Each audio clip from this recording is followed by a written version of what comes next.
the first panel discussion for today. The title of the panel is A Pulse on Publishing. With so much in transition in the publishing industry, the pressing question of our time is, what is the future of publishing? In this session, industry insiders will comment on the state of the Indian book market and present their perspectives on its future. Print publishing, digital books and content, book retail, pricing and marketing strategies for books, these and other aspects of the industry will be discussed. The panel is chaired by Mr. Pratik Kanjilal, and the panel members are Ms. Meera Johri, Poulomi Chatterjee, Rakesh Khanna, Shafina Segon, and Mr. Klaus Wilberg. I'd just like to introduce the chair, and he will then introduce the panel members. Pratik Kanjilal, for those of us who read Indian Express, is familiar name, but he is the books editor of Indian Express and publisher of the Little magazine. Earlier, he has worked at the Economic Times, Business Standard, and Down to Earth, and has been a columnist with Hindustan Times and Time Out Delhi. A literary translator and translation editor, he has won the Sahitya Akademi Translation Prize. Please come, I'd like to invite all the panelists on the stage.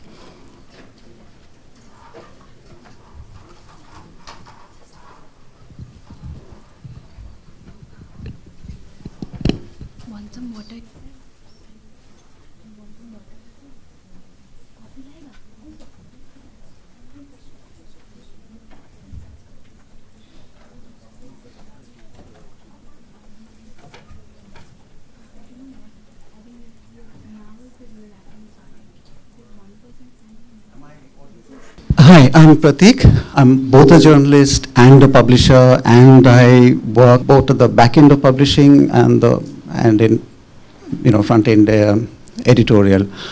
So I'm a bit of a multitasker. I think that's why I've been chosen for this panel. My other qualification is that I just read last week. I read Nasiruddin's autobiography entirely, very carefully, because I also reviewed it. It was a very careful reading, and I read it entirely on my telephone. So in this session, where we focus on the next, in publishing next, I guess I'm part of the future. But then when one gets to thinking about the future of publishing, the first thing that I realized was that it's already like, day before yesterday's news. It's moving and changing so fast, so rapidly.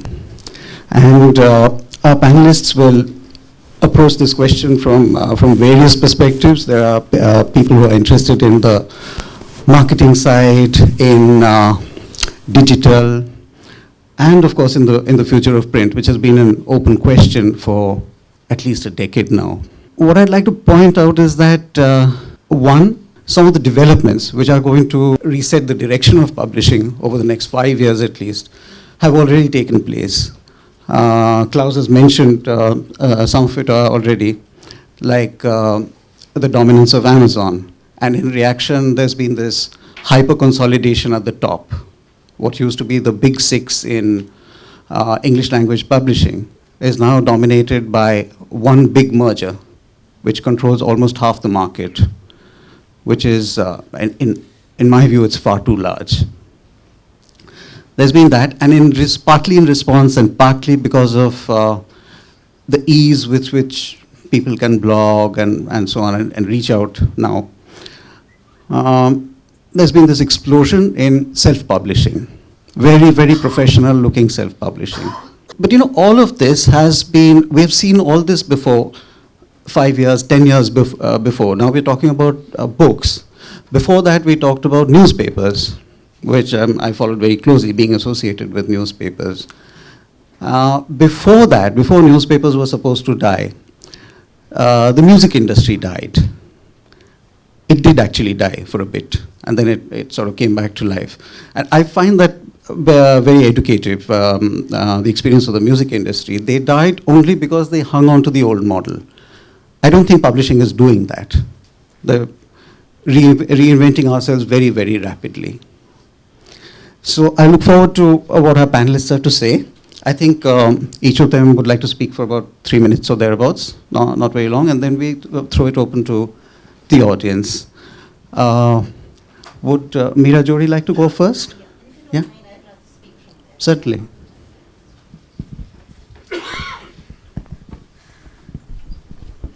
I was just going through this very nicely produced booklet which has been given to us by Publishing Next, where it says, causing publishers to rethink the way they work. I would like to rephrase it as rethinking the work that we do, because really that's under question. And in a way, I'm taking off from what Mr. Claus earlier said. I'm going to be touching something which is very obvious, very basic. That is, what is the value that a publisher brings to this entire value chain? And that value addition that we bring is totally under threat. A publisher, by very definition, is an intermediary. He provides a bridge between the reader and the author. And in this process, brings two distinct capabilities to the table. One, the capability of taking a raw material of raw manuscript and turning it into a marketable finished product, which then can be marketed and sold and the money is recovered, and then rotate that money right through the chain, and in the end generating a surplus which can be reinvested back into doing better production, more books, selling more. Now, certain things have happened which are challenging the very space within which we operate. The first change came with the advent of DTP, which made it possible to start self-publishing, which is what you mentioned, that now it's totally professional. I can go self-publish. However, till recently, there was also the problem that how do you sell? How do you monetize it? But now there are platforms which allow you to sell and to totally do away with the need for coming to a publisher. So really the question I think we should all be looking at in the future is that why do you need a publisher? So we not only need to redefine the work that we do, we have to redefine the value that we bring to this. Because if we don't grapple with that question, I think we may become extinct as a professional category.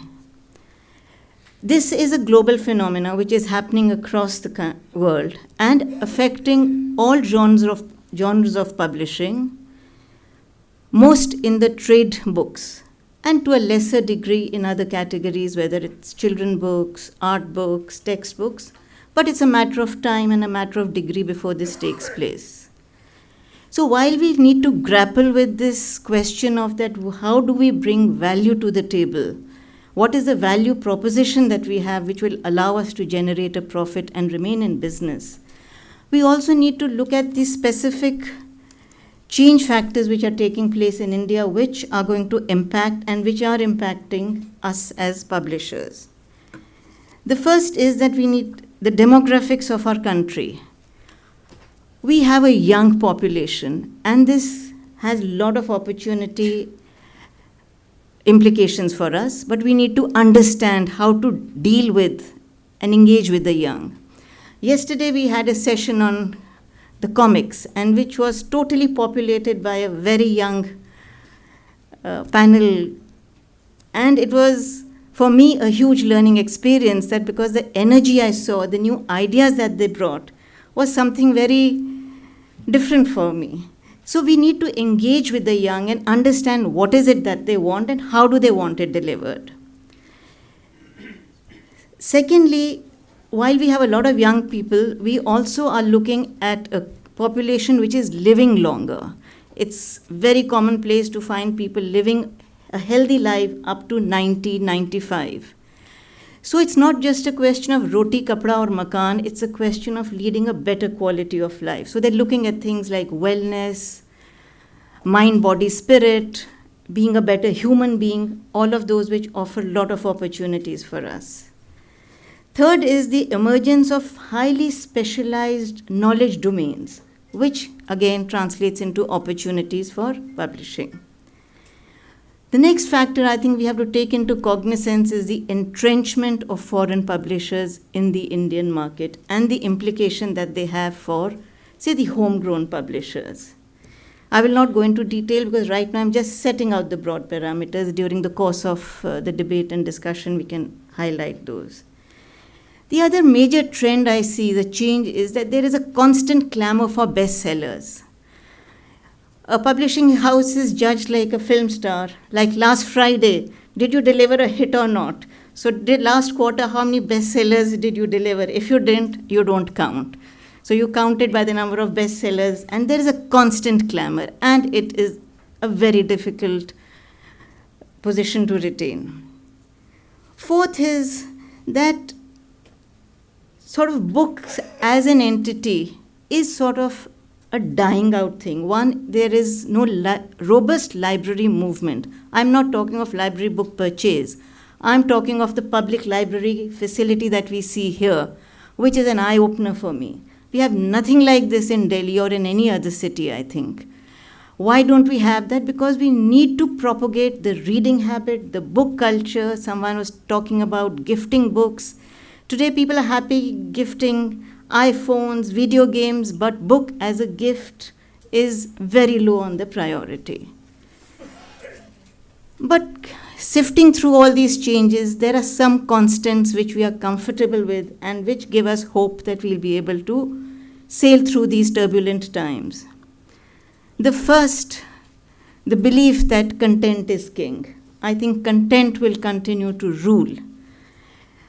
Because, as they say in the film industry, it's all about entertainment, entertainment, and entertainment. Here it is all about content. So if you have content and you know how to market it, you have a good thing going up your sleeve. Second is the importance of creation of brand names. Whether at a publisher level, Alan Lane led to the creation of Penguin as a brand name.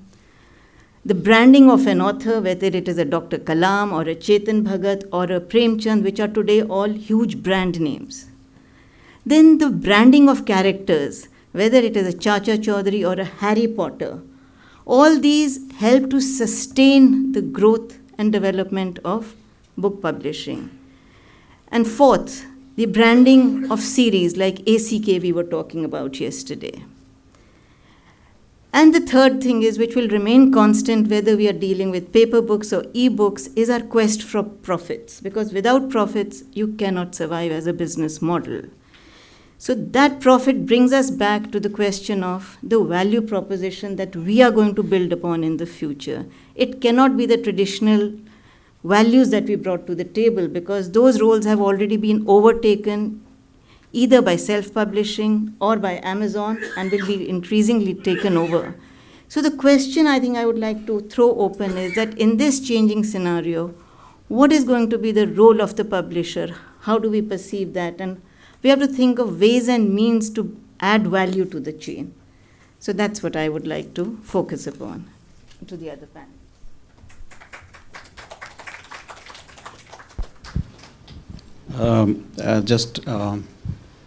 Sorry, depressing you, but one of these constants I think we sort of lost this year, which is that publishers used to stand up for their authors, and Wendy Doniger was a bad instance. I mean, well, what is the point of hyper-consolidation if you only use it for market strength, if you're not willing to use it legally? The Shiksha Bachao Andolan, they won without it, by sending a simple letter, you know. And I see Manas Saikia is here. I'd like to thank him for putting out this little book which is in all our bags. Ravi had sent it to me last week, and it's really wonderful, because it's a primer for publishers, not for legal people, and it clearly lays out the case law that you need to know in order to figure out whether you're in danger or not. Klaus, would you like to go next? I think I said enough. Okay. Okay. Right. Then, would you like to go? Huh?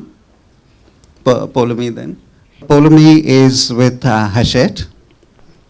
Meera Johri is with Rajpal. Rajpal and Sons, and she's here to establish the importance of daughters also. And Klaus, we know where he's coming from already. Rakesh is from the very extraordinary Bluft, one of the founders. And Shafina handles, she looks after South Asia for Taylor and Francis. I'll probably be echoing a lot of what Mira has said. I'll just give an overview of trade publishing as it stands today. It might sound a bit dire, but it raises questions for us that we will have to address over the next few years, certainly, and as soon as possible. So it's a scary time for publishing, but I do think that at the same time it's an exciting one because it opens up possibilities that we would not have thought about earlier. Like Prateek said, the music industry died out because they were holding on to the older way of doing things and I guess hoping things will pass, but I think we are quite determined to keep using our skills and staying where we are. So the truth is that the way people are reading, the way people are consuming information has changed and continues to change and will do so. The medium in which they read and consume information is also changing. What they are reading has also changed and continues to change. Naturally then, and with the coming in of online retail and with electronic medium, the way we sell books has to change. Over the last few years, the industry has been undergoing a churn similar to what we saw in the West about 4 to 5 years ago. Brick and mortar stores, retail chains have been shutting down. The traditional route of us producing a book, putting it out to the distributor, onto the retailer where it will be picked up by a reader, no longer works as effectively as before. Discussions have rapidly gone from how many copies of a title will this chain sell or this store sell to will this chain or store be around to sell the title at all. So it's gone from sales to returns. Parallelly, the uptake of ebooks and reading of electronic devices have not taken off in the same pace as it did in the West. With the visibility of books dwindling, we can no longer depend on readers finding books. Because now on online retail spaces, you search for books. You don't necessarily find them. And so the way we market our books, we create awareness about them among our readers, books and authors, has also had to change a great deal. I think we're still grappling with exactly what works, whether social media does it for us or not. But it is something that we, I guess, individually, collectively need to think about as we go forward. There's also the problem with stores shutting, of shelf space going down, and along with that, the shelf life of books reducing. So most books, barring a few, now have a maximum shelf life of about 3 months, which was not the case before. So that's basically the scenario as it is. But rapidly changing technology brings opportunities, as do changing times. And we will have to negotiate our space well in the changing scenario. And at the most basic, I think I'll be echoing Mira a lot here, is to ask ourselves, is the content we are putting out relevant to today's readership? Or how, if not, how do we make it relevant? What are the different media in which we can put out that content to make a book desirable to the reader? How do we need to change our communication about our books, about our authors, so that word reaches the reader, who is the end user? And what are the dangers that then, considering that we are going to be changing so much, what are the dangers that we have to look out for as we change our methods of delivery in terms of the quality of books we publish? And on a larger platform, what kind of future readers are we creating in the process? Because, or will that role, that is the traditional role of the publisher as we idealistically always saw it, will that role of the publisher of creating reading tastes, of creating new tastes, change drastically too? So those are some of the things that we can discuss, I think.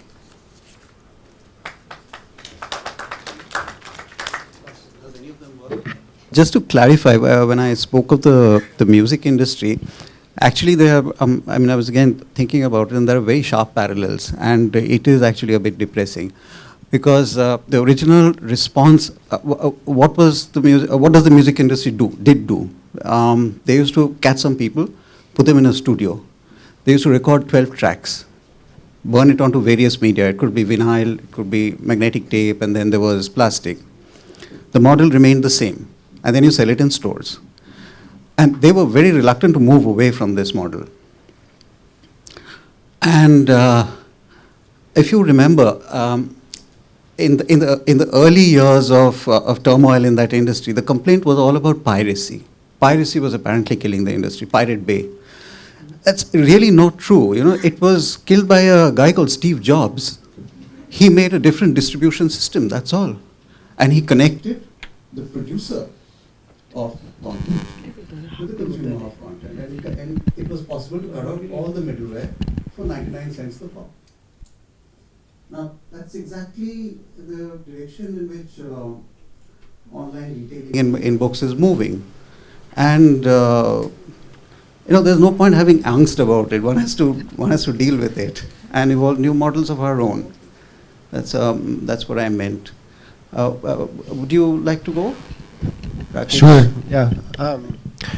So I didn't start my career in publishing. I started out as a math teacher, as a mathematics teacher, and got into textbook editing, and just sort of as a side project with my wife and a friend in 2008, we thought we would bring out a few books that we wanted to see exist, and they didn't exist, so we wanted to make them.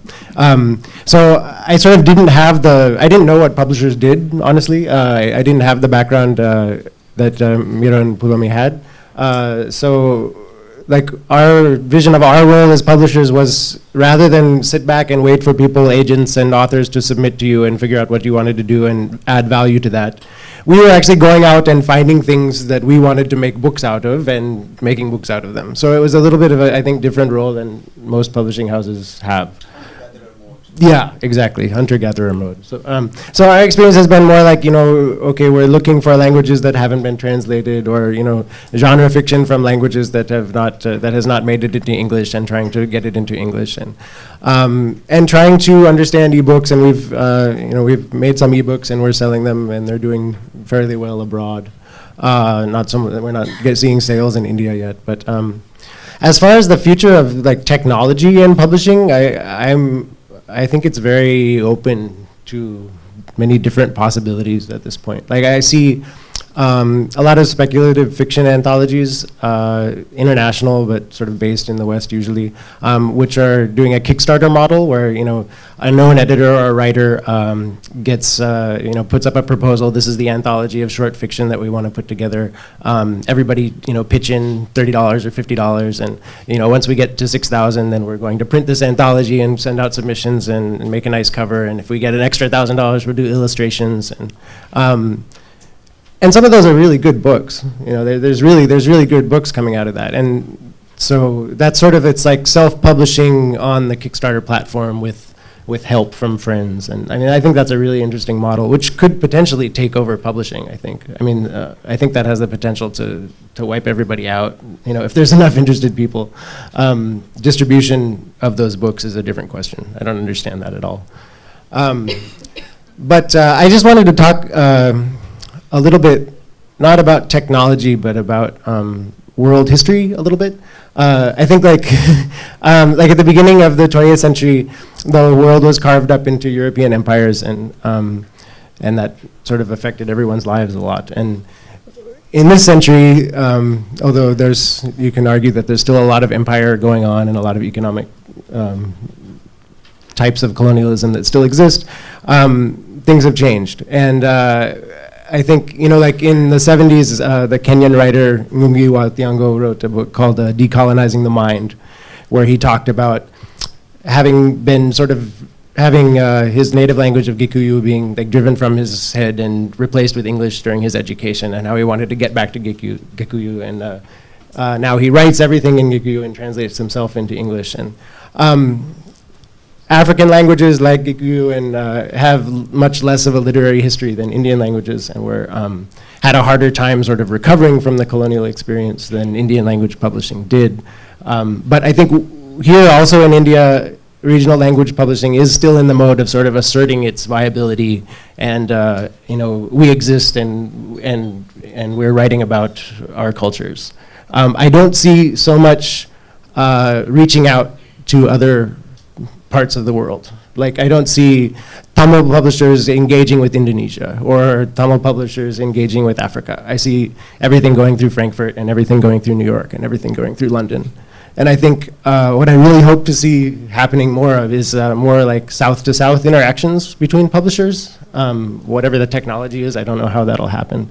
And I think it is starting a little bit. Like, there's a publisher called Chimurenga, based in Cape Town, that's really, bringing in Indian authors and Caribbean authors and publishing these incredible magazines. And Kwani, based in Nairobi. So, especially with Southeast Asia, which is like next door to us, and there's so much shared history between India and Southeast Asia, and you cannot find a single book by a Southeast Asian author in any bookstore in this country that's written in the Southeast Asian language. I mean, there's nothing from Indonesia available anywhere, and there's none of our stuff available there, and that's terrible, I think. I mean, like, considering even like the shared history of Hindu Empire and Muslim trade routes and like thousands of years of shared stuff, and we're not talking to each other now. So I think that I hope that that's part of the future. This one works, right? So I'd just like to add, at least there was transmission between languages within India, Pakistan, Bangladesh, during the, there used to be a nationalist project in the last century, and translation played a fairly important role there, which is why, older people from Kerala, you will generally find, have read a Bengali book called Anandamath. I mean, it was like everybody read it, sort of. So there was translation on a very mass scale happening between certain languages. And I found this Kickstarter thing very fascinating. I hadn't anticipated that people would be interested so early, because there's a technicality.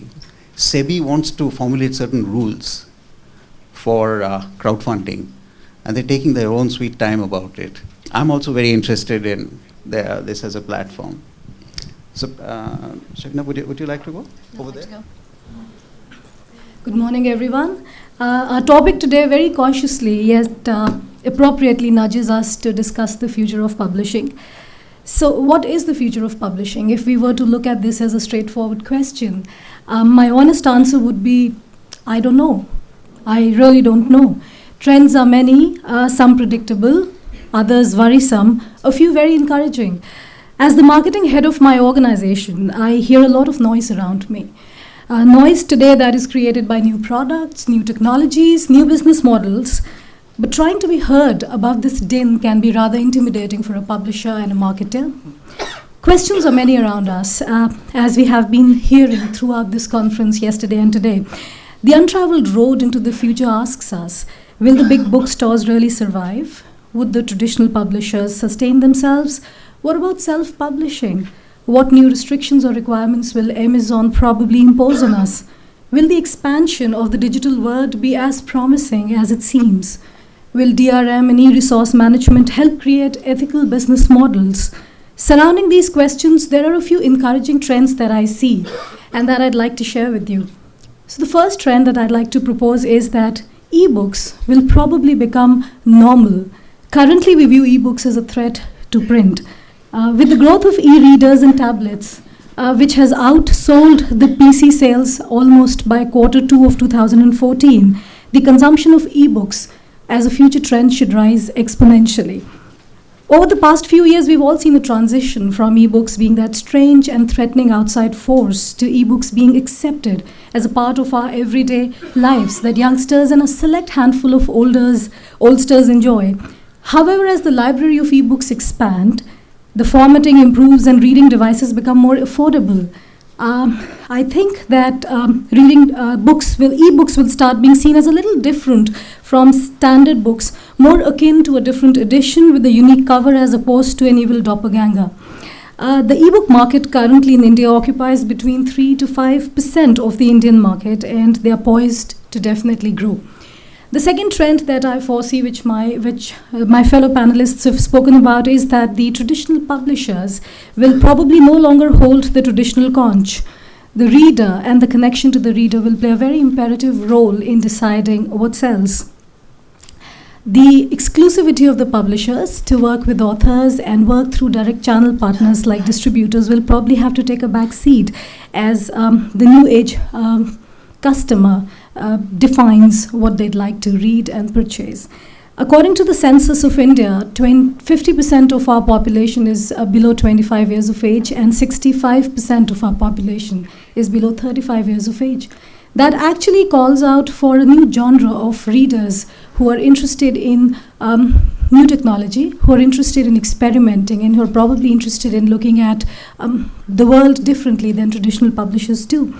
We will probably have to learn from Amazon to connect directly with our users, to know them, recommend further purchases as they do, notify when a new book is out. And in other words, traditional publishers will have to learn to excel in customer account management. India is still one of the few markets which has not saturated, thankfully, and still has very low per capita book consumption per annum at about 80 rupees as compared to rupees 4,000 probably in UK. Considering that publishing industry currently stands at 14,000 crores with a compound annual growth rate of 25%, we should actually expect to see an encouraging growth pattern in the coming years. Another good news that I foresee in the future is that the readership in India has grown by at least 30% in the last 5 years, and we can expect a lot of good turnout of content in the coming years. FICCI, an industry body, estimates that we bring out over 100,000 new titles per year in over 24 languages. That's very, very encouraging, a trend that should continue into the future. The physical books, I think, will have a huge bottleneck in terms of production, distribution, and payments, causing deep concerns to the publishing industry in the future. Another trend that I'd like to propose is that the increasing environmental consciousness today, shortage of water and wood, also may eventually lead to the slow decline and demise of print. Maybe, maybe not, but it is a futuristic possibility, definitely. Many publishers such as us, Taylor & Francis, we have already started outsourcing our paper from ecologically balanced and sustainable forests, and we shrink wrap our journals with biodegradable material, which would ideally take between 20 to 30 years to degenerate, while a plastic wrap would take more than 100 years to degenerate. So I foresee a trend of publishers having to move probably towards more environmentally conscious ways of managing their stock. We've all spoken about Amazon. But my concern of Amazon is that Amazon currently is operating a book business which is very different from what the industry is seeing today. We have two separate operating book business, Amazon and everyone else. And this starts right from the numbering system. Amazon uses its own ASINs rather than everyone else's ISBNs. It extends to all the titles available on Amazon. It has untold number of titles, hundreds and thousands, that it either publishes exclusively or small authors and publishers publish through them. Will Amazon then create a closed world that is more profitable for an author or a publisher than the whole world that includes everyone else? It's probably a trend that we'd like to foresee in the future.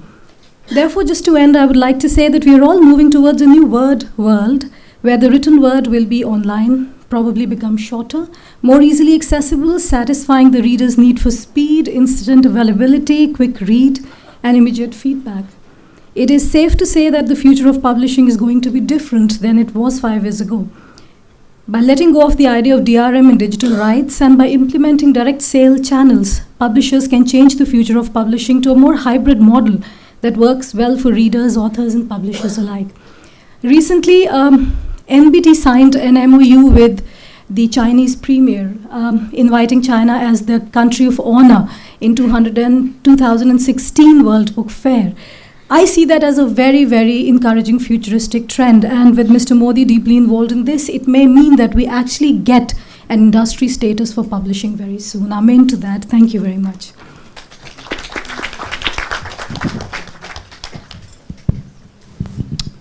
Thank you.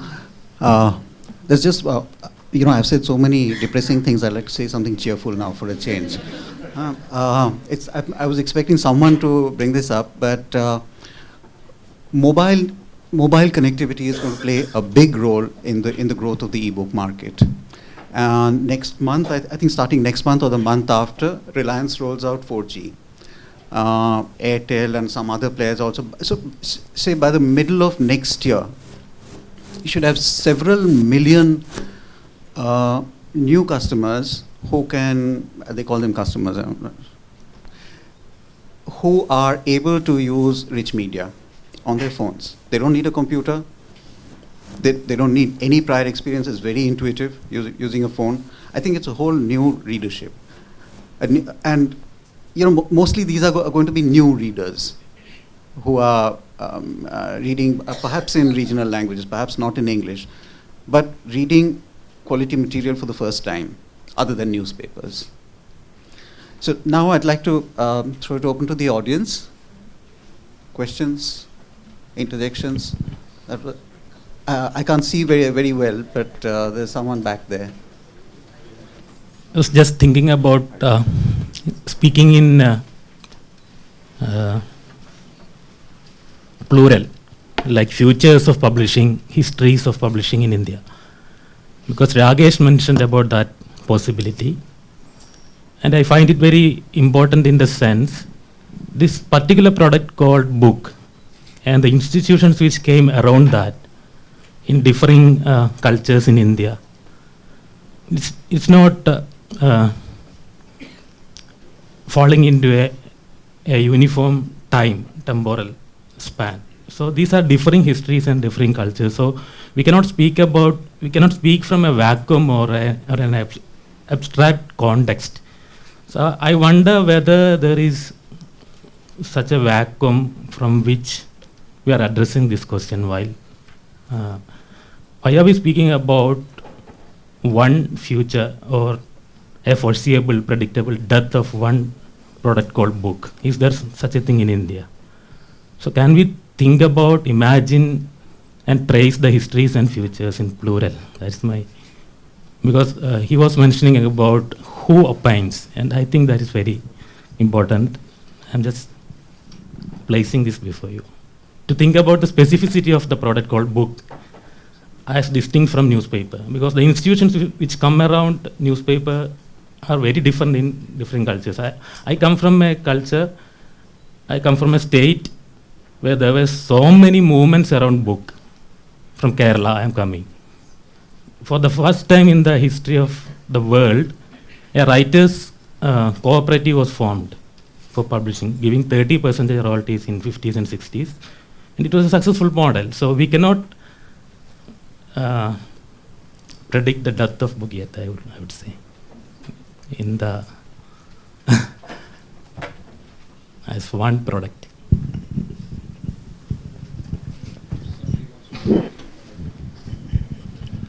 I mean, I guess like the book is sort of a file format, right? And you can save things in different file formats. Like there's, yeah. Formats may change. Content as well as content. But I think that's something, sorry, I'm going to use the Yeah. That's, it is a file format, yes, and that's something that I think we kind of tell ourselves because we want to say digital publishing is going to take place and we have to be prepared for it. But the physical book and the role it has played simply because it is physically there and touchable, or tactile quality, that has created a certain, it has its own impact, which I don't think, I'm not saying, I'm good about both, so I'm not defending the print book, I have to state that very clearly. But the role that the printed book has played for nearly, 600 years now, and at least in India for the last 200 years. And what it has done simply because it's there to see, I think you can't take that away at all from the book. And that has helped us say today that the book is a text. So in that sense, I think we have to acknowledge that presence very, very firmly before we can. And of course, we should move in the direction that good technologies can help the text travel in different ways, definitely. But it shouldn't, again, I keep feeling that we kind of tend to, justify this move towards the digital, saying that there was something lacking here, which is not always the case. I don't think you're doing that, Rakesh. I'm just saying that it's something that has to be stated in clear terms. If I can just respond for a second, like to extend the music industry analogy, vinyl gramophone records are doing really well now. So, And expensive. I'd like to bring to your notice a very interesting phenomena. In UK, there's a company who's brought out perfume which smells like a book.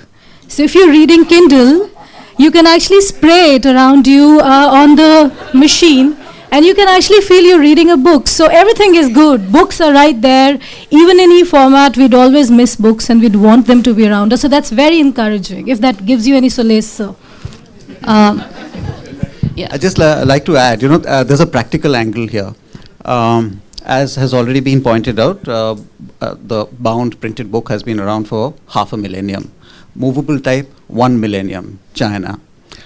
That's a big legacy system. It builds this huge ecosystem of distribution, this, that, lots of ancillaries, whatnot. It takes a long time for all of that to fade away or to turn into something else.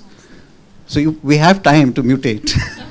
Can I? Yeah. I think there's something called coexistence. Absolutely. Yeah, it's nothing exclusive. So, yeah, I've got the mic. Yeah. I've been hearing what everyone said, and I felt like there were a few conflicting things there that I just wanted any of you to clarify, actually. One was when Paulomi was talking, she talked about how bookstores, big chains, and this is an obvious fact, they've been shutting down, they've been doing badly.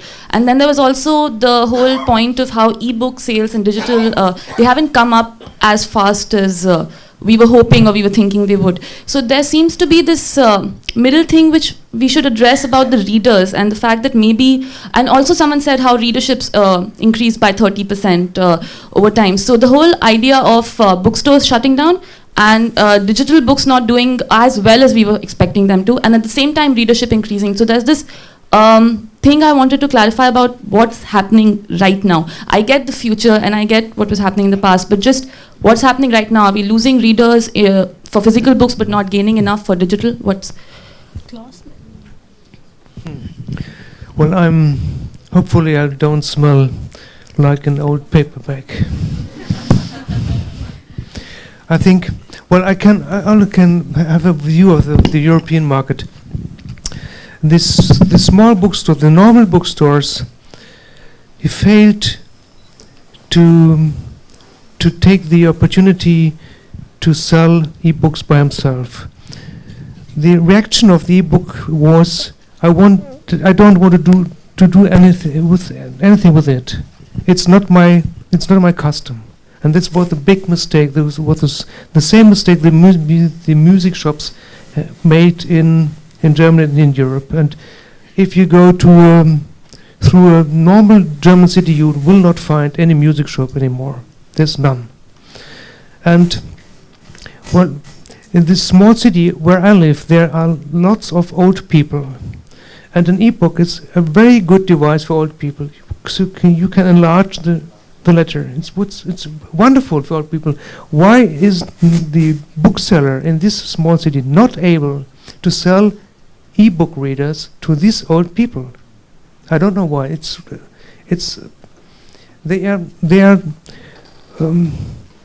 They are not traders. Missed opportunity.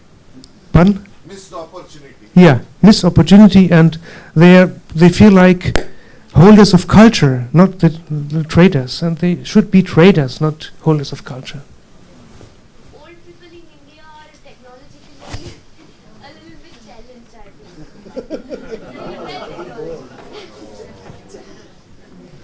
Well, I think then you'd have to say there are all kinds of old people now. Some who are brilliant with technology, some who are trying to adjust. Yesterday, while taking a tour of the library with Carlos, I met an 82-year-old gentleman who's now converting one of the oldest texts in Portuguese to Konkani language. 82, Padma Shri, and he was actually using a smartphone to access information. I clicked a picture, so yeah. Most of them, and mainly Yeah, that's true. Even the kids in the village, they don't have access to devices. So maybe that's also a point why e-books are not becoming. We are moving towards that direction, definitely. Yeah, they will eventually, and that's the future, and that's why the transition is in progress right now, I suppose. Yeah, and we are moving towards probably a more better future. I'll just jump in, and before another question, very quickly to add to what Swati was asking about our expectations from e-books. I think those expectations were actually based on what we were seeing was happening in the West. So in terms of understanding it from our ground realities, our expectations were way off the mark. So that's why I think those expectations are not going to be. Phase is what I wanted to know about, because we're losing on the physical books ground and we are not gaining fast enough on the digital. So there's this transition that. Sure, but yeah, if the panel would like to deal on, take that up more. Am I answering? Or okay. Well, in my field of profession, academic and professional research, e-books are a big thing. They are not losing. They haven't not gained ground as they were supposed to. In fact, their reach has been far more faster than we had actually thought. And print books are doing equally well currently, but we understand that we will have to move digital, adapt to newer technologies. So smartphone technology or different formats of electronic Apples, the omnipresent Apple and the and Google and other stuff is also taking charge in research currently. So from my perspective, I would say I think e-books are done pretty well in our business. The gap is not the format shift at all, actually. Absolutely. Yeah, exactly. Yeah. Are shutting because people can buy print books Online. through other stores. So the shift is gone from, so between a book and a bookstore, it's the book. I can tell you very much that every year this country produces and sells more physical books in higher double-digit growth rates. Yeah. People are buying more. It's just that we don't have mechanisms to find out who's buying what, from where and how. And all our confusions come from the commercial viability of our businesses, because the pricing of the books have not changed at all. But a lot more people are reading, a lot more books are being published, a lot more genres are being experimented with. Just graphic novel is an example. 3 years ago, you would not have had a panel on graphic novels, ever. So a lot is happening. It's just that all of us respond to it with the little knowledge we have based on our businesses, but there isn't a unifying view on what's right and what's not. In one segment at least, in textbooks, which is your e-books, I think have a brilliant future, absolutely. I was reading some statistics randomly, and 95% of students in America, including technical students, don't buy more than half the texts prescribed, because they're too expensive. The physical copy is too expensive. And the freedom to down price that you have in e-books is going to expand the market dramatically there, I think. But how relevant is that for a country like India, where pricing is totally different? Where pricing is totally different, where hardware is an issue still. And our textbooks have traditionally been very low price. So very low priced, yes. So I don't know whether we can compare that. And when we say that e-books have grown in the West, are we talking about the full West or just the US of A? English speaking, Anglophone. No, in Europe it's not the case. Yeah. If someone can correct me, I don't think it has grown as much as they expected e-books to grow, even in Europe. So we have very different situations all over the world. These technologies are pushed by interested parties, while we are taking a defensive rearguard action, which is also uncalled for. I think, it's not the right thing. No, I think the Indian publishing scene, I'm speaking of publishing from textbooks to literary fiction, that entire spectrum. It's, we are not, neither volumetrically nor in terms of specialization are we at the level of Anglophone companies. I think that's an advantage. It gives us, when the market is churning very fast, I think we are more flexible than our correspondents in a purely English-speaking readership. I'd like to add to that. There have been questions that the growth rate of e-books is not as per expectation. Now, I think that's a very unrealistic thing to talk of, that expected rate of growth in a medium with which we're still exploring. We're still riding the learning curve. And it's uncharted territory. So I think it's not very accurate to say it's not as per expectation. You can talk of that when you have a solid history of maybe 2 decades to project into the future. We are all swimming in it together and looking for it. Secondly, someone said the older generation is not so comfortable. Very true. Because children take to it intuitively. Even before they learn to recognize ABC and 1, 2, 3, they learn how to download games and apps and play with it. Whereas someone like me had to actually learn from my children, okay, how do you do this? How do you download? So there is this generational thing, but it's just a matter of being on the learning curve, as I said. As we go along, I think somewhere there'll be a coexistence and a dominance of one, but I think it's not very practical to ask that it's not as per expectation, because what are we basing these expected growth rates on? We have no past to guide us on this. So it's really anyone's game where it goes. Yeah. If I can just add something quick. Okay, grabbed it back. I just wanted to make a point, not so much a question, about a couple of things that were discussed: self-publishing, parallels with music industry, and the role of a publisher. So while we draw the industry parallels with music and others, one fundamental difference between consuming a book or any kind of text and music is that book consumption can never be passive. So as a consumer, there is always an upper limit on how much you can consume. Even the most avid readers, fastest readers can consume only so much. And my company enables self-publishing, so of course I'm partly responsible for some of the glut that comes out there. But as a reader, ultimately you need curation. There is no way that in music you can listen to a track and you can decide, okay, fine, I like this artist, and probably go on and discover it. Reading that way has a severe limitation there. Even if I want, there is only so much I can do, and everybody has such a big to-read list already that this discovery is very, very difficult. So I don't know what the business model around it will be, but a publisher, in some sense, I don't know if these will be existing publishing companies, will be needed for curation. The need of curation is much higher in case of books than in music or anywhere else. So probably that is something for people in the industry to think about. How do you create newer business models around curation? It cannot be that I won't let this book come to the market. Book will come to the market because technologies are easy and everybody can do it and they will do it. But what after that? The readers still need that selection for them. Just to add to her question, because it was kind of on the same lines, I heard a lot of people, some of you who were saying, so what is the role of the publisher? That's my question. What do you think, was that a rhetorical question? Are publishers not needed, or was it substantive? What is the role of the publisher in this new age of publishing and self-publishing and crowd-funded anthologies? Quite scary. So what happens to publishers and editors? Not needed?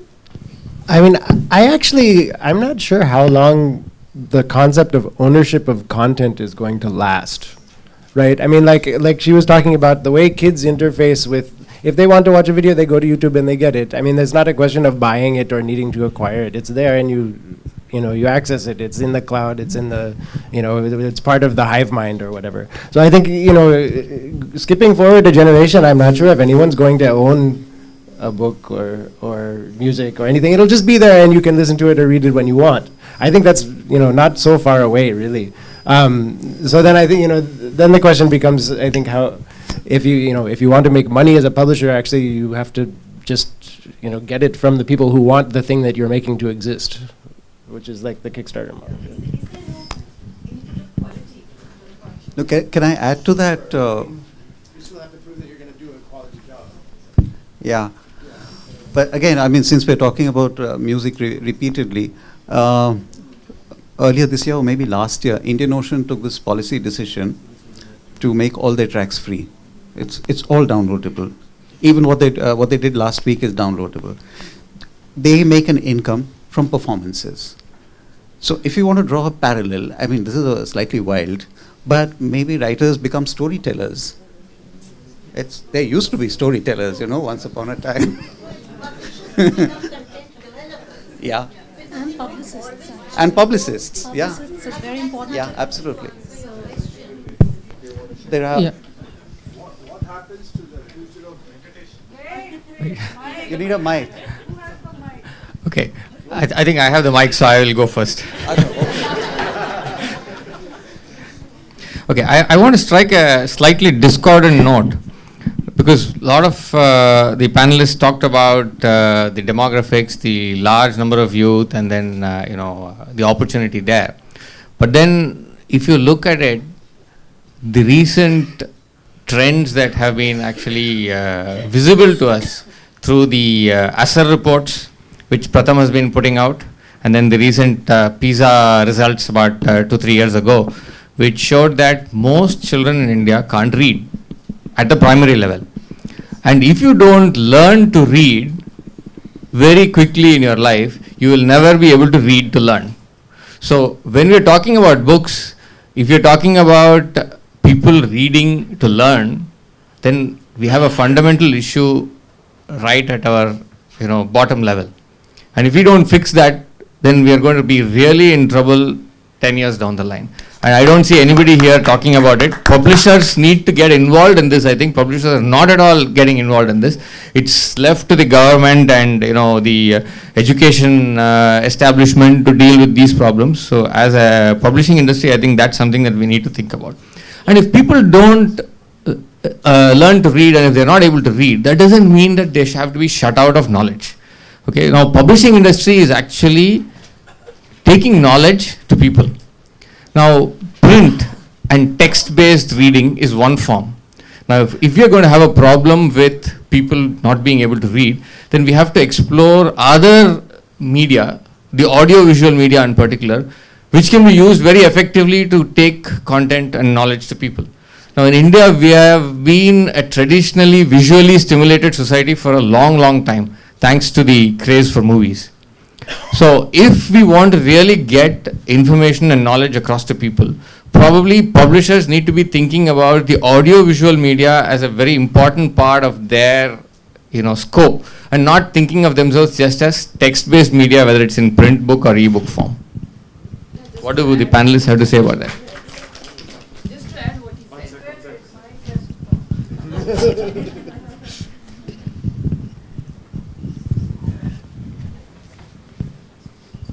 Yeah, just wanted to add something what he said about the literacy.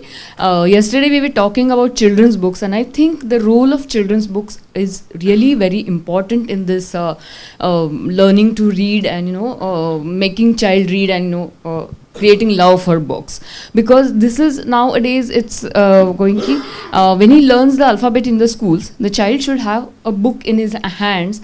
He could interested in see the pictures and read it, and children's publishers are also now in e-books nowadays, so it can coexist actually, the printed books for children and e-books. There were two people here. Yeah, it was just related to the point that she made. Related to children's books, one of the points I'd like to make, if the readership is growing in the US, there is a very strong reason behind it. And there is a lot of research going on in the US on how children learn to read, how how adults can work with children to fall in love with reading. It's not enough if you just know how to read, because you may know how to read, but you may never pick up a book and read. You may just read for the sake of exams, but not for anything else.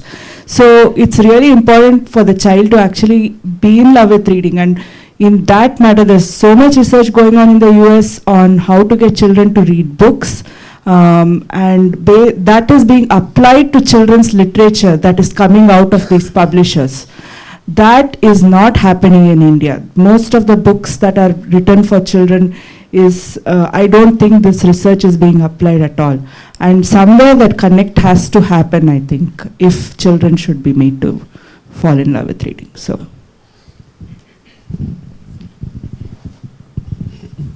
I just want to know if you have any idea about what will happen to these P-books, as we call it today, in future. Like, will they die like photographic films died? Print books. With digital coming on, like, when the digital... No, we went through this debate during cinema was supposed to be murdered by television. exist. I think Manas also wanted to say something. Just to try for us something different. One of the faults as a publishing industry we've got is that we don't research ourselves for our own industry or trade well. In Ansari Road, we have probably got the highest concentration of publishers and distributors. We don't know how many publishers, how many distributors. We do not know how many publishers there are in India. And the figure you quoted, 14,000 crores, about 20 years ago, Sukumar Das of UPS plucked a figure of 7,000 crores. And somebody this year decided it must have grown twice. So we don't know our market size. We do not know our I completely agree, sir. We don't know, but I was referring this to the FICCI estimates that came out to play on the safer side. Honestly, we don't know. Someone said 12 last month, someone said 9, so we don't know. The only way you're going to find out is by getting proper research done. We talked to Nielsen, but it'll cost a lot of money. The last bit of research which was done was by NCAER in 1972. Some rare copies exist still somewhere, and those are completely out of date. So if you want research done, these guys will do it, but it'll cost a lot of money. But try publishing a publisher, persuading a publisher or the associations to release a bit of money towards that. I have found it so difficult, so difficult. So you can talk about this as long as you like. Until you have data, you don't know where you are heading. So it will carry on happening. Pratham does excellent research. But again, if you dig deeper, you will find that the children are taught how to read. But they fall back into illiteracy because there's nothing to read. So who's going to provide the village children those books? How will a publisher do it? It's something that we pay our taxes for.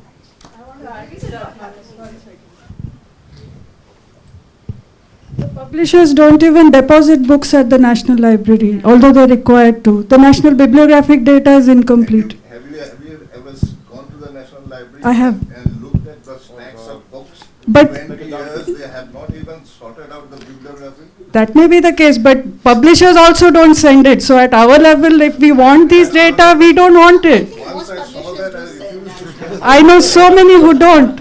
I know so many publishers who don't send it. Absolutely correct. Don't send it at all.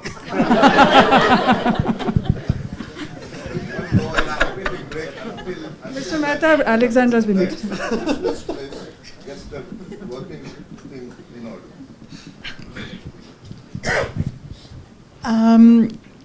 I'd like to return to what the gentleman over there said about the problem of illiteracy in this country. And coming from Europe, obviously this is something that we have to keep in mind, that it's a very important issue. What I don't understand is how, and I absolutely agree with what you said, that knowledge should not be denied to those who cannot read, but how can you actually give them access to knowledge, which depends on sophisticated technology? This is what I don't understand. Can anybody comment on this? I mean, if you're suggesting that audiovisual is the way to go, you know, how do you take this technology to a village? There are a lot of illiterate people with smartphones. There are a lot of illiterate people with smartphones. That's very common. I mean, the construction workers next to my house in Madras, they cannot read. They have smartphones. They're downloading movies. Wow, okay. Well, that may be part of the answer, but really, people watch movies on... Absolutely. Okay, interesting. Right.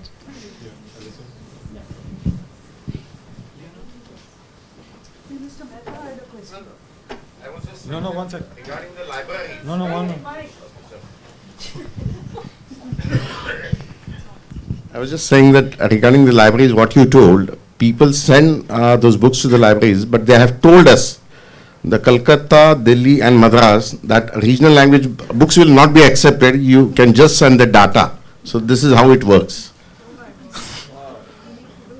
And regarding the to the villages, to the children, I think some publishers have to get together with small shops together, and they can put up a bookshop in ZPs or the corporations. That was one of our collector who did it in Maharashtra. He's still trying all those things.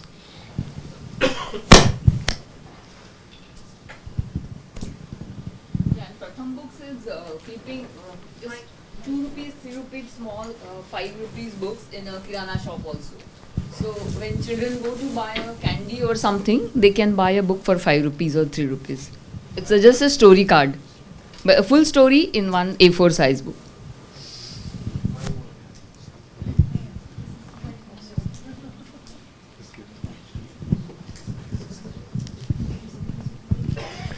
Hi, my question is to Shafina. I was intrigued by her speech. So it appears like if there was no Amazon, then publishers were very happy to live in their own world. I mean, in their ways of functioning. So to put it in other words, it was the reluctance of publishers which gave an opportunity to Amazon to rise. So my question to you is why the publishers did not have the first mover advantage of getting into e-books, and why someone else had to do that job first? Actually, you've asked the question, you've given the answer, you've done the debate, so I accept what you're saying. Seriously. I think what you're saying is just so self-answerable. Except that Jeff Bezos had a lot more money, and he was the first mover, you know. Yeah. He had a lot more money than others, and he quickly brought it to scale and all that advantages. E-commerce. Can I get Mr. Manas Saikia to answer that, please? I'll just tell you one thing. Amazon hasn't made a profit in donkey's years. Which is the most profitable publisher in the world? It's something called Elsevier. All right? It's a huge undertaking. It's the biggest publisher in the world. And they make their money on E. So when you talk about academic, Amazon is nowhere. Absolutely nowhere. It's only that Kindle thing. And how long will that last? Apple is going to eat the market soon.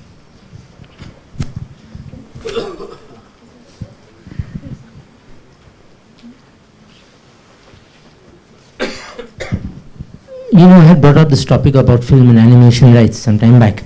Actually, what I'm listening to is that with this e-book phenomenon coming up, traditional publishers might be in danger of losing ground, things like that. We've also spoken about how much work the publishers do, and they take that very raw thing that the author does and converts it into a marketable product. I agree. But sitting here as a writer or an aspiring writer, I'm not a publisher, so I can't be where you are. I'm a writer.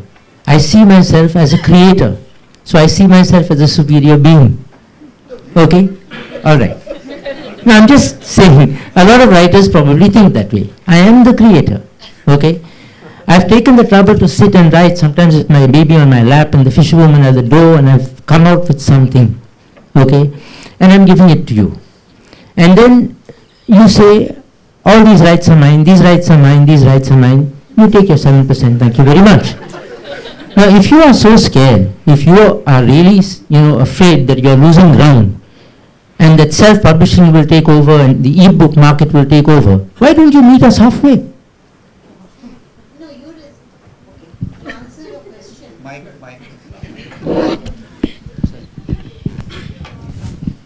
You're talking as if from the printed price, the publisher just gives you your percentage and the rest goes into his or her pocket. Totally erroneous. First of all, we have to understand that what, as publishers, the discount we give to the trade is an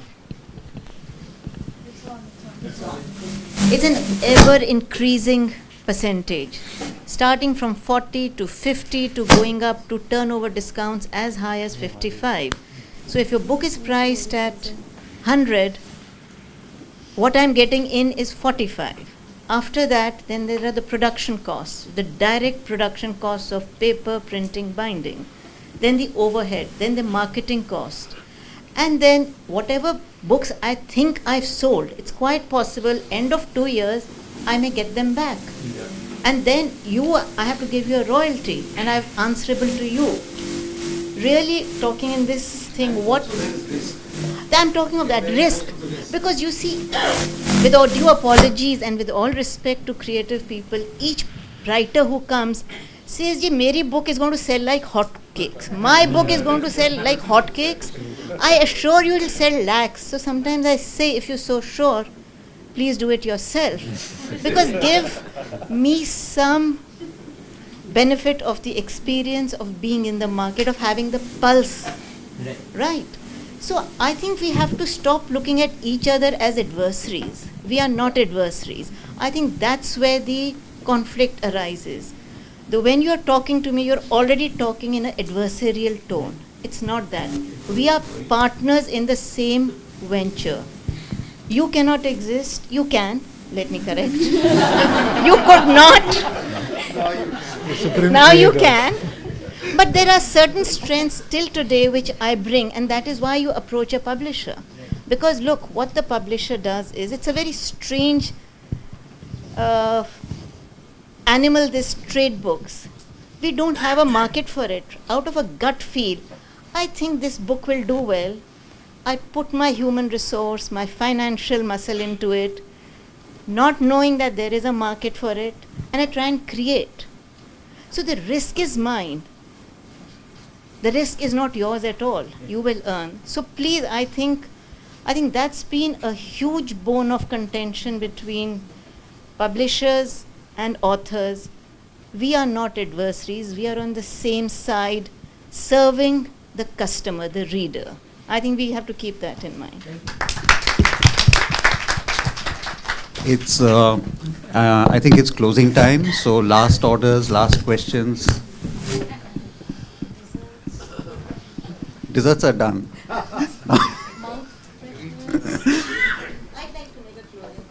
Yeah. I think this is a special thank I would like to propose to Leonard and his team right now for making this possible. It's a humongous effort. I'm coming here.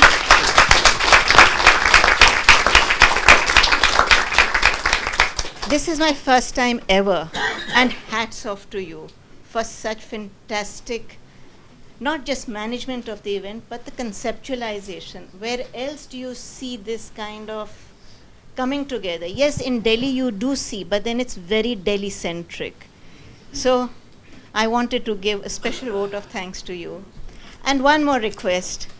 Please put out the email IDs of all the participants. That's missing there, so that we don't lose touch with each other, because I think the greatest thing that I'm taking back is the people I've met and the ideas that I've exchanged. So please, once you put up some kind of this thing, please add everyone's email IDs which are not there. So a special thank you to you and your team. And thank you very much. Just, we keep discussing the same thing again and again. So I expect we'll come back to this discussion maybe 3 years later or 4 years later at a much larger venue perhaps. And there I'd like to remember what Manas brought up, the lack of sufficient information. By that time, perhaps there will be more information. And he's right about Daryaganj. My office is right. It's like around the corner from there, and colleagues of mine take autos from there. And this woman told me, so I had this very surprising experience. I took an auto, and I was talking to this guy on the way, and it turned out that he was an editor in a Hindi press, and he told me, please don't mention it anywhere in Daryaganj, or I'll lose my job. So that's the level of disinformation that's out there. Thank you very much. Maybe, Manas, we can use the RTI to get information. From where? Nobody has it.